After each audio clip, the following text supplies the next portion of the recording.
Hi student, welcome in our channel. Myself is Manjeet Yadav. मैं आपको आज आरसीसी में सिंगली रेनफोर्समेंट बीम का क्वेश्चन सॉल्व करूंगा, जिसमें मोमेंट ऑफ रेजिस्टेंस आपसे पूछा जाएगा। मोमेंट ऑफ रेजिस्टेंस, इससे पहले वाले वीडियो में मैंने आपको बताया था कि वहां पर मोमेंट ऑफ रेजिस्टेंस कैसे निकालते हैं। उसके मैंने स्टेप्स भी आपको बता दिया था, कौन कौन से स्टेप यूज होते हैं। तो चलिए सबसे पहले क्वेश्चन को देखते हैं। क्वेश्चन ये है, एक बीम है जिसकी साइज 230 mm इंटू 380 mm है, यानी कि स्मॉल बी और स्मॉल डी का वैल्यू आपको दिया गया। एक बीम है जिसकी साइज 230 mm इंटू 380 mm है, तो जो वैल्यू दिया गया उसको लिखते चलेंगे हम लोग। स्मॉल बी का वैल्यू दिया है 230 mm, 380 mm इफेक्टिव लिख दिया। इफेक्टिव का मतलब क्या होता है कि यहां पर स्मॉल डी दिया है, प्रभावी depth small d 380 mm and has 4 bars of 16 mm at tension zone. सिर्फ टेंशन जोन में यहां पर स्टील प्रोवाइड किया गया। इससे हमें पता चलता है कि यह सिंगली रेनफोर्समेंट बीम का क्वेश्चन है। एएसटी दिया गया है। एएसटी कैसे निकालेंगे? एक स्टील की एरिया निकाल लेंगे, यानी π/4 इंटू 16 का स्क्वायर, और जितने नंबर ऑफ बार है उसका मल्टीप्लाई कर देंगे। तो 4 इंटू π/4 इंटू 16 का स्क्वायर, यहां से एएसटी आपको मिल जाएगा। इसको सॉल्व कर लेते हैं। 4 से 4 कैंसिल हो जाएगा, पाई इंटू 16 का स्क्वायर,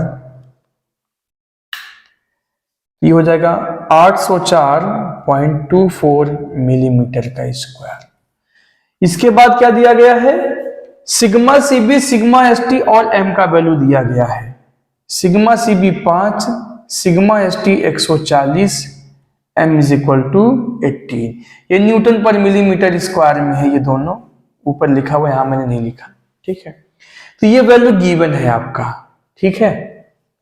हमसे क्या पूछा गया है? Find the moment of resistance. Find the moment of resistance यानी प्रतिरोध आघूर्ण ज्ञात करना है। और मोमेंट ऑफ रेजिस्टेंस निकालने के लिए मैंने आपको स्टेप बताया हुआ है कि सबसे पहला स्टेप होता है क्रिटिकल न्यूट्रल एक्सिस निकालते हैं, उसके बाद एक्चुअल न्यूट्रल एक्सिस निकालते हैं, फिर दोनों में कंपेयर करते हैं। फिर यदि x a is greater than x c, then beam section is over enforced, and if x a is less than x c, then beam is under enforcement beam.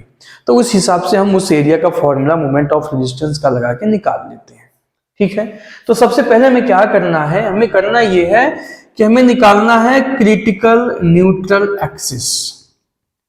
Critical neutral axis, क्रांतिक बल शून्य रेखा। क्रांतिक बल शून्य रेखा, इसका formula है x is equal to m sigma CBD upon में m sigma CB plus sigma ST। यहां पे सिर्फ और सिर्फ आपको वैल्यू रखना है। m का वैल्यू 18, सिग्मा CB 5, d का value 350 divide by 18 into 5 plus 350, और इस प्रकार से आपको सिग्मा CB का वैल्यू मिल गया।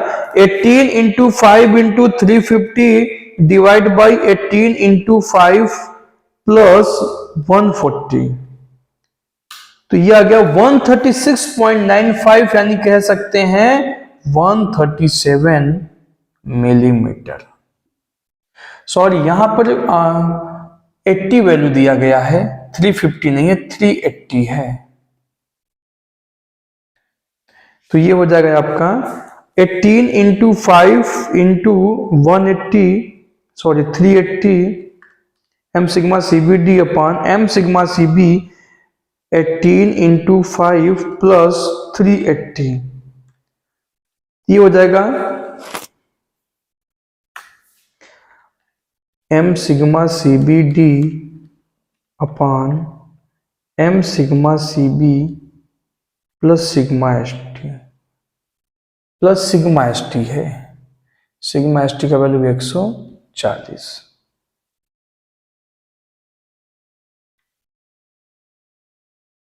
148.69 यानी 149 कह सकते हैं इसको हम।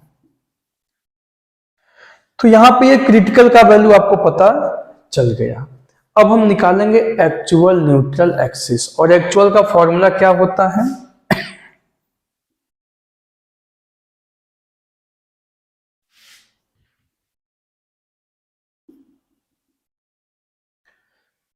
हिंदी में आप लिख लेंगे वास्तविक बल शून्य रेखा बी एक्स स्क्वायर अपान में 2 is equal to m a s t d minus x. यहां पर हम वैल्यू पुट कर देंगे। b का वैल्यू कितना है? b का वैल्यू है 230 इंटू एक्स स्क्वायर अपान में 2, m का वैल्यू 18 है और AST का वैल्यू है 804.24, d माइनस एक्स, डी का वैल्यू है 380 माइनस एक्स। इसे सॉल्व करेंगे, 230 को 2 से डिवाइड करेंगे तो 115 आएगा। 115 x square is equal to, इसका मल्टीप्लाई कर लेंगे पहले 18 इंटू 804.24,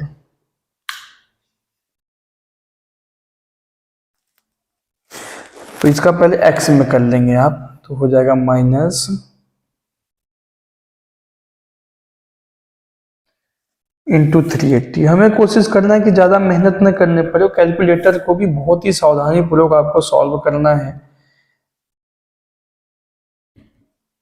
ठीक है, अब इन सबको एक तरफ ले आइए।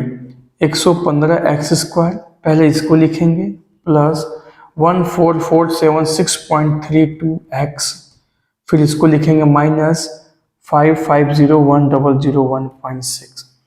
देखिए यहां पर मैं सबसे पहले एक्चुअल न्यूट्रल एक्सिस निकालूंगा। यदि आपने एक्चुअल निकालना अभी तक नहीं सीखा है तो इस क्वेश्चन में भी आप सीख सकते हैं, क्योंकि बिना एक्चुअल न्यूट्रल एक्सिस और क्रिटिकल का मोमेंट ऑफ रेजिस्टेंस नहीं निकाल सकते हैं।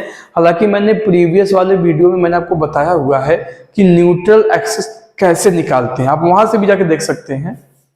इसको भी सॉल्व करना मैंने सिखाया है कैसे होता है।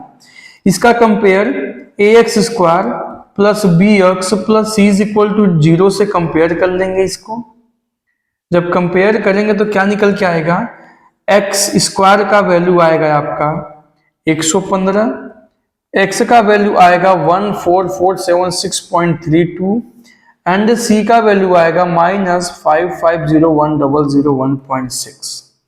ठीक है, यहां पर एक फॉर्मूला हम यूज करते हैं एक्स का वैल्यू निकालने के लिए, x is equal to minus b plus minus under root b square minus 4ac upon में 2a। ये फॉर्मूला हम लगा देंगे और यहां से एक्स का वैल्यू मिल जाएगा। माइनस बी का वैल्यू कितना है? 14476.32, प्लस और माइनस दोनों का सिंबल होता है, एक बार प्लस एक बार माइनस के लिए, बट हमेशा प्लस यूज किया कीजिए इस यहां पर। ठीक है, माइनस हम यूज करेंगे, दोनों वैल्यू माइनस में आएगा तो क्या फायदा, माइनस में वैल्यू हमें निकालना नहीं, यहाँ पर वैल्यू हमें प्लस में निकालना है। बी स्क्वायर 14476.32 का स्क्वायर माइनस 4ac, 4 इंटू ए का वैल्यू 115, सी का वैल्यू आपका माइनस में है, जब यहां वैल्यू रखेंगे सी का तो ये प्लस हो जाएगा आपका 5501,001.6। रूट लगा देंगे यहां पर अपान में 2a, 2 इंटू 115।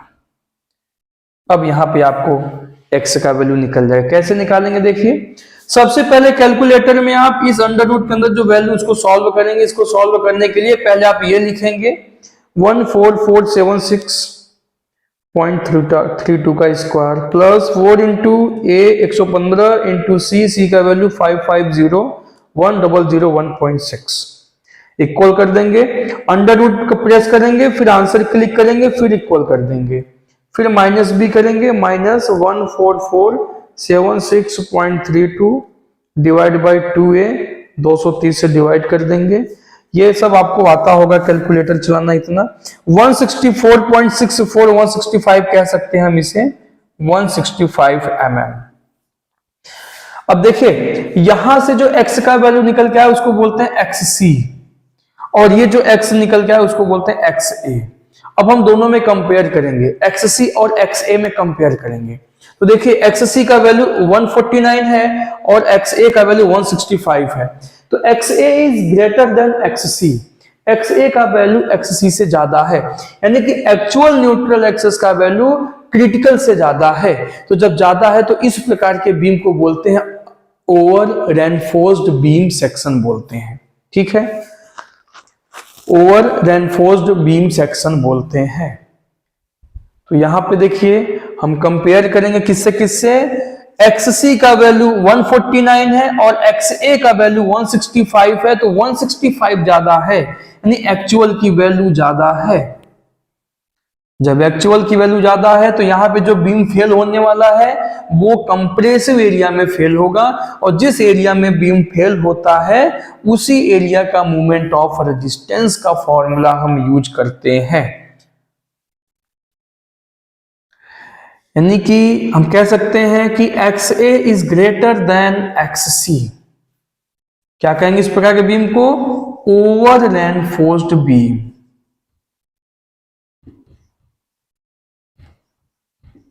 ओवर रेनफोर्स्ड, अति प्रबलित है ये, स्टील पर्याप्त डला हुआ है और जो भी फेल हो रहा है कंक्रीट के वजह से।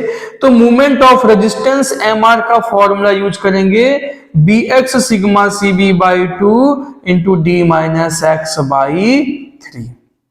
अगर मान लीजिए XA is less then XC आता तो आप लिखते अंडर रेनफोर्समेंट बीम, और अंडर के लिए हम जो आपका टेंसाइल एरिया में मूवमेंट ऑफ रेजिस्टेंस है उसका फॉर्मूला यूज करते हैं sigma ST into AST into D minus x by 3। अब यहां पे वैल्यू रखेंगे, B का वैल्यू दिया है 230 mm इंटू एक्स। अब बात x आता है, कौन सा x रखेंगे, हमेशा आप अगर आपके पास एक्चुअल न्यूट्रल एक्सिस की वैल्यू है तो यही रखेंगे, चाहे बीम अंडर एनफोर्समेंट हो या ओवर एनफोर्समेंट हो या बैलेंस हो, बट हमेशा वैल्यू आपको कौन सा रखना है, एक्चुअल वाला। 165 sigma CB 5 divide by 2, D का वैल्यू 380 माइनस x का वैल्यू 165 बाई 3। एक लाइन में आप इसको सॉल्व कर लेंगे। 230 इंटू 165 इंटू 5 बाई 2, पहले ये पूरा सॉल्व हो गया, इंटू ब्रैकेट लगा लेंगे 380 माइनस 165 बाई 3, ब्रैकेट बंद कर देंगे और इक्वल कर देंगे। तो ये आ गया आपका 30834375। यूनिट इसका है न्यूटन मिलीमीटर। आप इसको ऐसे लिख सकते हैं 30.83। यहां से हमने पॉइंट लगा दिया तो 1 2 3 4 5 6 इंटू 10 की पावर 6 न्यूटन मिलीमीटर। ये आपका था मोमेंट ऑफ रेजिस्टेंस। यही आंसर था, यही क्वेश्चन में पूछा गया आपसे। ठीक है, यही आपसे क्वेश्चन में पूछा गया है। चलिए अब मैं फिर मिलता हूं नेक्स्ट लेक्चर में, और वहां पर आगे मैं बताऊंगा कि नेक्स्ट प्रॉब्लम क्या हो सकती है, किस टाइप का क्वेश्चन आ सकता है।